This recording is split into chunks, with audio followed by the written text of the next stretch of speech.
Hey, what's going on, everybody? Bit Andy here, and today we're going to be talking about all of the roles you can fill in Bit Heroes. So think like tank versus DPS.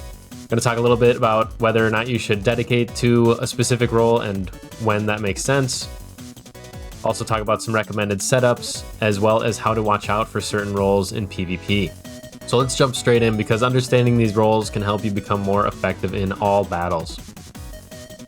So in Bit Heroes, players generally agree that there is 4 roles for you to play or for your familiars to fill on a team. You have the damage dealers, or some people call them DPS. They basically just focus on dealing as much damage as possible to the enemy teams. Now this is what I usually play, so I'm a little bit biased. I love being the DPS. We also have tanks. You build a tank on your team to soak up incoming damage, basically buying time for your DPS to actually deal the damage. Then we have a special type of tank that's known to players as bait tanks. Bait tanks are tanks with specifically low health. A huge reason you want a bait tank on your team, you might think, okay, why would I want a tank with low health? It is because of certain skills like this.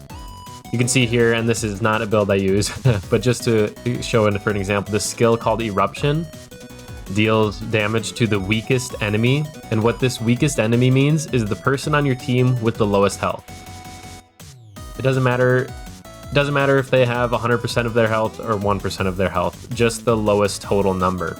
So if I have 22,000 health and my tank has 40,000, I am the weakest, so those hit weakest will hit me. Now if I have a bait tank such as Glarzdos, who has lower than my 22,000 health, this 20,000, he will be targeted by the hit weakest, and he has abilities such as like damage reduction, and I've built up more damage reduction on him to actually survive those hits. So basically, if you don't have a bait tank, your DPS is in danger of going down to any of those attack weakest abilities. And then the 4th role is support, or some people call them a healer.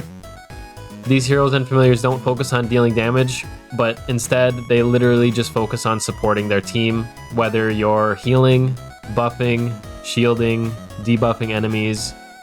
This role can be pretty critical in certain PvE and PvP battles to turn the odds in your team's favor. Imagine being able to give your teammates extra SP, or give your tank extra healing and shielding, or make them take less damage.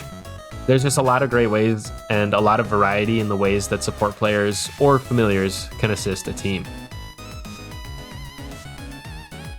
Now you might be thinking, okay, well Andy, when I go into dungeons, I can only bring 3 to a team. So obviously there's 4 roles. I can't always bring a tank, a DPS, a support, and a bait tank. So what should you prioritize when there's only 3 slots available? This is the most loaded answer I'll ever give. It depends. It is completely situational. Jumping into one of the hardest dungeons in the game, Roosterville, a huge thing you want to look at is what do the enemies have? Oh, of course, I just killed them before I can even check. And what I mean by what do the enemies have is literally click on the enemy, look at their skills. Obviously this is a support familiar, Crispy. All he does is heal and damage himself. What a goofball. So obviously, if I'm only facing Crispies in a dungeon, I don't need a bait tank. He does not have a damage weakest ability where I would need a bait tank. Try your best to check on every familiar in a dungeon. He's got damage that hits the closest, damage that hits random, and damages that hits target. So here you would probably want to put a tank or a bait tank in the closest slot, slot number 1. And because he does have that hit random and hit target, it could be more important to put redirect on your tank as well. So try your best to analyze the dungeon you're facing. What am I coming up against? Do my enemies have damage weakest, in which case I need a bait tank? If not, maybe I can get away without a bait tank. But it is so important that you have somebody, either a main tank or a bait tank at the very minimum, able to soak up the damage for your DPS to deal damage. I would strongly recommend never going in without a DPS, because you just need to get that damage off. Yes, there will be some cases where you can have a tank army as long as you bring a pet that deals damage and your tank has a brain that can deal damage as well. You technically don't need DPS, but make sure you're building that way if you don't bring a DPS familiar or are a DPS as a hero. At the end of the day, whatever you play as the hero, whether you're a tank, bait tank, DPS, or support hero, make sure your familiars are filling in the other roles for your team. And also, you know, with a little bit of creativity or strategy or just enough dumb luck, any combination can work. So at the end of the day, as you're thinking for your battle strategy, just make sure you have strong ways to deal damage, a way to soak up hits that are incoming, and if you're going to be there for longer fights, ways to heal yourself back up. So what's the best role for players to actually play themselves? It is so totally up to player preference. I will urge you guys, do not listen to, you know, what is meta for you to play like tank versus DPS or bait tank or support. You having fun playing the game is what's going to get you to the end game. So make sure if one of the roles sounds attractive to you, go play that style. I will say this, however, tanks and bait tanks have a significantly easier time soloing challenges like World Boss. Like you can see right here, before I even was able to turn off auto, I am so low health. Like, yes, my enemies are going down. I might be able to clutch this one up. Nope, I'm not. A tank, now I'm playing DPS. A tank would have a much easier time because they can soak up those hits. And if they have a pet that deals damage when they get hit, okay, now they're kind of a combination of tank and DPS, all you really need to solo World Boss. So bait tanks and tank players have an easier time in World Boss, but in the end game of end games, all roles are super viable, especially if you're doing like big raids, like the current raid. Like you want pretty much every role in a perfect team. So realistically, when you're trying to pick, you know, are you looking to do massive damage, you know, have devastating attacks that just decimate the enemy, and go DPS.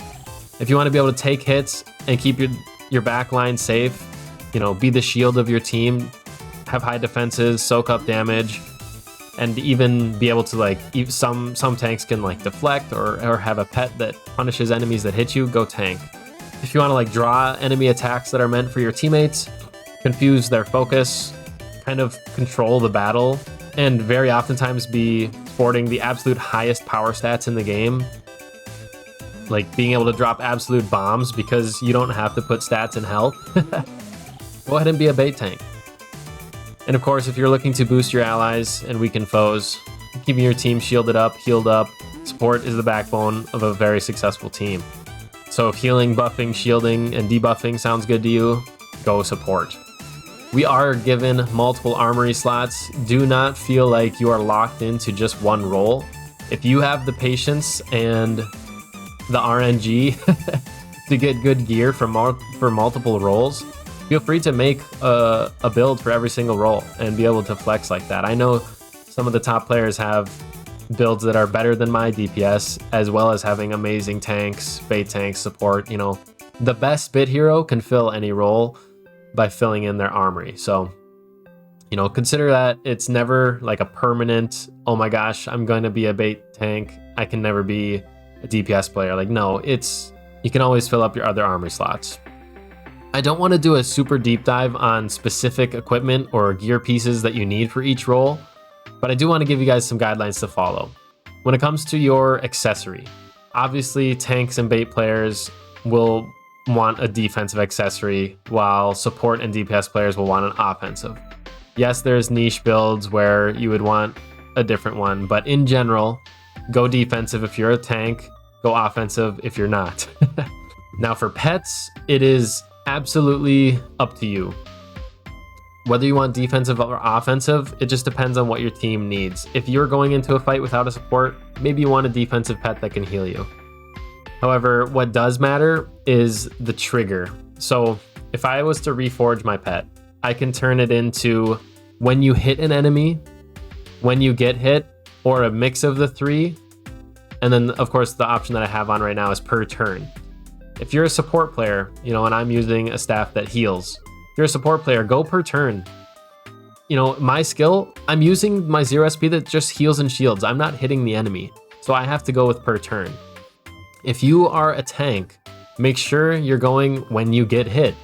it's very likely that your speed stat is low. You're not going to have a lot of turns. You're not going to be hitting the enemy very often. So make sure that every time you get hit, you have a chance to trigger your pet. And of course, if you're a DPS, especially if you have abilities that hit multiple enemies, when you hit an enemy is great. Same exact story goes for your familiars. So if you're a tank like my Tithias, you want a when you get hit brain on there. This augment has clutched up so many battles for me.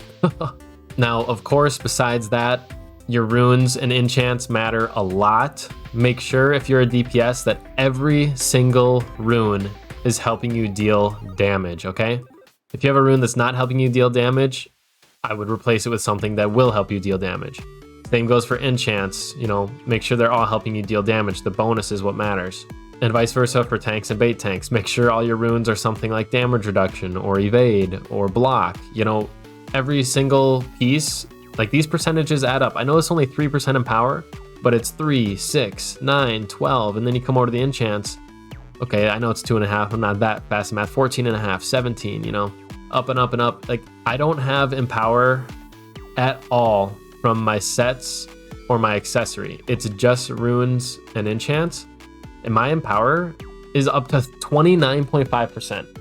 Almost 1 in 3 hits will be empowered just because I tweaked my runes, enchants. Oh, and I guess I have my mount that gives me empower. A little cheeky bonus in there. But seriously, it really adds up to a lot. Oh, and of course, every single tier, you should be getting a new set, pretty much, or up-tiering your previous tier's set.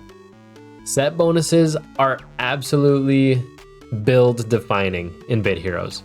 There is some amazing sets for every single role at pretty much every single tier. Make sure you guys are jumping on the Bit Heroes wiki and checking out all the new sets every time you get to a new tier. And if you're a tank, look at which one is the tankiest.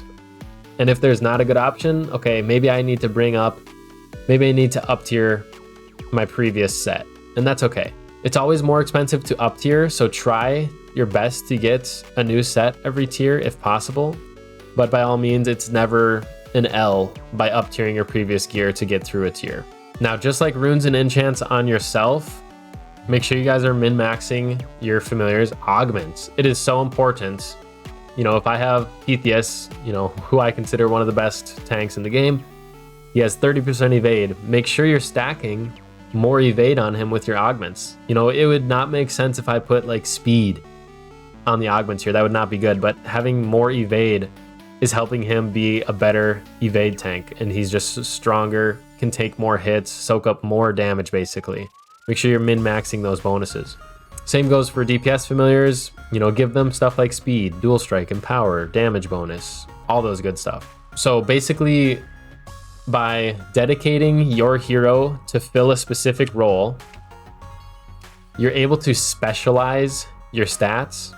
For example, focusing on DPS, you as the hero do as much damage as possible, and your familiars soak up damage for you, heal you, and once you have good team synergy like that, you know, you have a tank, you have a bait tank, you have a support, you have a DPS. Once you have all those roles filled out in a team, you are going to see yourself clearing content consistently. Now, once you've beaten all the flags, of course, the one thing that is the hardest in this game is PvP, one of my favorite game modes because you're up against other players and their best strategies. So I'm going to jump into PvP here. I'll just face this bottom person. Looks like he's using the same set that I use, so we'll see how good this goes, how good this matchup goes. Okay, but understanding the roles is important because I can come in here and I see Tithias. He's a tank. I don't want to hit him. I see Blinka. She's a support. I need to snipe her down. She has huge shielding skills.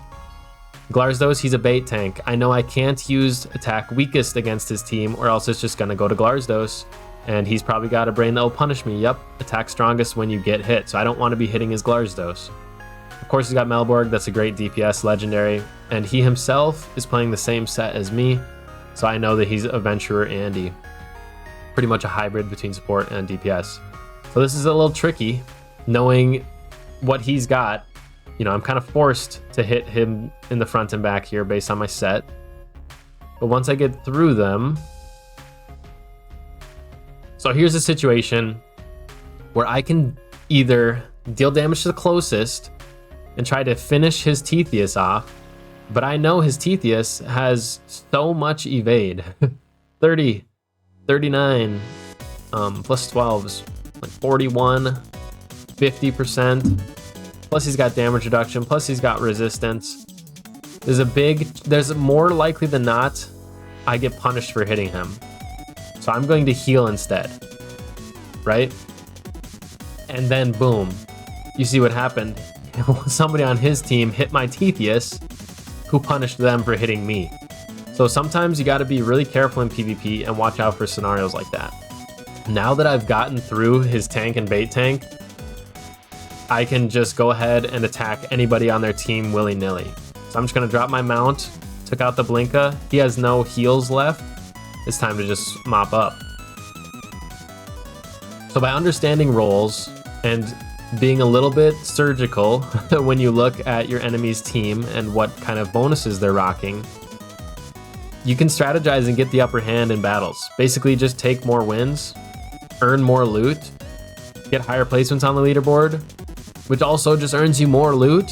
And then once you have more loot, you know, funnel it into strengthening your character, strengthening your familiars, get stronger, take more wins. It's all a great, great spiral uphill from there. Roles matter so much in Bit Heroes. But understanding not only how to use roles on your team, but also how to face them is so critical and can help you build amazing team synergies and just lead to consistent victory. If you guys ever have questions regarding roles, equipment progression, or any PvP strategies, feel free to join either the official Bitverse Discord or even my own channel Discord. Both will be linked in the description below. There's plenty of helpful heroes in the community that will help you out. So yeah, that's pretty much all for this one, guys. Let me know in the comments what your favorite role to play in Bit Heroes is. And before we wrap up, I want to take a second to say thank you so much to all of my current channel members, as well as my current stream boss, Jason Baker. Thank you so much for supporting on stream. That's all for this one, guys. Thank you so much for tuning in. And until next time, take care and good luck with your grind.